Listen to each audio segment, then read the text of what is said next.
அதே மாதிரி நான் இன்னொன்று சொல்லணும்னு நினைக்கிறேன். என்னென்னா, அதாவது எனக்கு வந்து கோயில் கட்டுங்க, எனக்கு வந்து இது பண்ணுங்கள் அது பண்ணுங்கள், எனக்கு கோடி கோடியாக கொடுங்க, எனக்கு மூளை இருக்குது, நான் சம்பாரிச்சுப்பேன், இந்த சிஸ்டம் போதும், எனக்கு இந்த சிஸ்டத்தை க்ரியேட் பண்ணி இதில் வந்து எனக்கு மாதத்துக்கு 1000 சரி ஒரு 1000 கோடி மாதத்துக்கு கொடுத்தா கூட போதும். 1000 கோடி கூட வேணாம், ஒரு நாளைக்கு 1 கோடி கொடுத்தா கூட போதும்.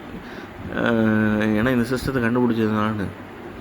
ஸோ நான் என்ன சொல்கிறேன், நான் வந்து பிறந்தது வந்து விருதாச்சலத்தில் பிறந்தேன். 1992 8 டிசம்பரில் பிறந்தேன். அடுத்து வந்து பார்த்திங்கன்னா, நான் வந்து இருக்கிற ஊர் வந்து ஸ்ரீமுஷ்ணம். ஸ்ரீமுஷ்ணத்தோட சிறப்பம்சமே என்ன அப்படின்னா, இவர் இருக்கார்ல, பிரம்மாவும் சிவனும் விஷ்ணுவும் பிரம்மனுக்கும் சண்டை வரும்போது சிவன் வந்து சண்டை போட்டுக்காதீங்க, நீங்கள் யார் பெரிய ஆள் அப்படிங்கிறத நான் ஒரு ஈஸியான ஒரு டெஸ்ட்டில் வைக்கிறேன் அப்படின்ட்டு அவர் என்ன பண்ணுவார், பெருசாக அவதாரம் எடுப்பார். அவதாரம் இல்லை, அவரோட உருவத்தை பெருசு பண்ணுவார். யார் என் தலையையும் யார் என் காலையும் பார்க்குறாங்களோ அவங்க தான் வின்னர், யார் ஃபஸ்ட்டு பார்க்குறாங்களோ. உடனே பிரம்மா வந்து அந்த தாமரமலையில் ஏறி அவர் தலையை பார்க்கறதுக்காக போவார். விஷ்ணு என்ன பண்ணுவார், பன்றிய அவதாரம் எடுத்து நோண்டிக்கிட்டே வருவார். அப்படி நோண்டிகிட்டே வரும்போது ஸ்ரீமுஷ்ணுங்கிற ஒரு ஊரில் தான் அவர் வந்து மூச்சு எடுத்தார். அதுக்கு தான் பன்றிய அவதாரத்துக்கு ஒரு கோயில் இருக்குது. அந்த கோயில் அந்த ஊரில் தான் இருக்குது. அதேமாதிரி பின்னாடி ஒரு சிவன் கோயில் இருக்குது. அதே மாதிரி பார்த்திங்கன்னா, நான் பிறந்த ஊர் விருதாச்சலம், அங்கேயுமே ஒரு சிவன் கோயில் இருக்குது. இது இல்லாமல் ஜீசஸுமே வந்து ஒரு அவதாரம் தான், விஷ்ணுவோட அவதாரம். அதேமாரி எல்லாமே அவதாரம் தான்.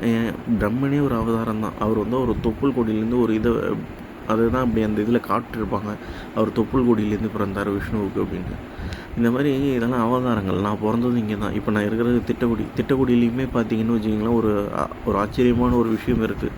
என்னென்னா, ரோடு இருக்குல்ல, அந்த திட்டக்குடி ரோடுக்காக அந்தாண்ட பக்கத்தில் தண்ணி நல்லாயிருக்கும், நிலத்தடி தண்ணி. இந்தாண்ட பக்கத்தில் நிலத்தடி தண்ணி வந்து உப்பாக இருக்கும். அதே மாதிரி ரோட்டுக்கு அந்தாண்ட பக்கம் நிலத்தடி தண்ணி நல்லா இருக்கிற இடத்துல தான் வந்து 2 கோயிலுமே இருக்குது. இந்த மாதிரி நிறையா விஷயங்கள் இந்த ஊர்லன்னு இல்லை, நான் பிறந்த இடங்கள்லையும் இருக்குது.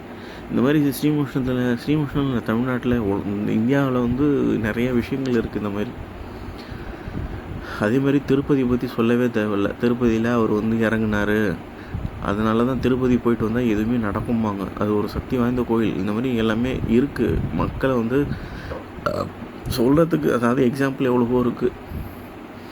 இந்த மாதிரி என்ன சொல்கிறது, அது மாதிரி நான் வந்து எம்பிஏவில் வந்து கஞ்சா அடிச்சுட்டு தண்ணி அடிச்சுட்டு படுத்தப்போ என்னோடய ஹார்ட்டை நிறுத்திட்டானோ, நான் சாக வேண்டியது. ஆனால் ஜீசஸ் எனக்கு உயிர் கொடுத்தாரு, நான் வந்தேன்.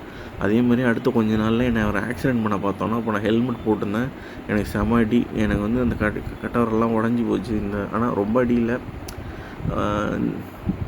காயம், வெளிக்காயம் தான். உள்காயம் வந்து ஒன்று தான். அது வந்து அந்த ரைட் ஹேண்ட் கட்டவரில் வந்து லைட்டாக ஹேர்லைன் கிராக்கு. வண்டியில் போய் விழுந்தேன். அந்த வண்டிக்கு நான் தான் செலவு பண்ணேன். நீ கூட ஒரு புறம்போக்கு வந்தான், அக்கறைன்னு அவனை கொண்டு போய் விட்றதுக்கு தான் போனேன். அதனால தான் அவன் வந்து ஜீன்ஸ் பேண்ட்லாம் போட்டாலும் தப்பிச்சிக்கிட்டான். நான் வந்து நைட்டு பேண்ட்டை போட்டிருந்தேன்னா எனக்குலாம் முட்டி கிழிஞ்சு ஏகப்பட்ட பிரச்சனை. இந்த மாதிரி என்னை கொல்றதுக்கு ஏகப்பட்டது பண்ணுறானோ. ஸ்வைன் ஃப்ளூ வர வச்சானோ. அப்புறம் வந்து பார்த்திங்கன்னா, எனக்கு ஒரு தடவை டைஃபாய்டு வந்தது. இப்போ கோவிட் வர வச்சானுங்களா என்னென்னு தெரியல, ஏதோ பண்ணியிருப்பானோ.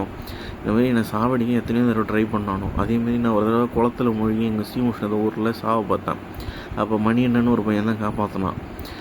இந்த மாதிரி நான் நிறைய தடவை சாவை பார்த்தேன். ஆனால் கடவுள் என்னை காப்பாற்றிட்டே இருக்கார். ஆனால் இந்த விஷயத்தெல்லாம் நான் சொல்லணும் அப்படிங்கிறனால தான் நான் வந்து என்னை உயிரோடு வச்சுருக்காரு. என்னமோ நான் சொல்வது உண்மை. நம்பினா போங்க.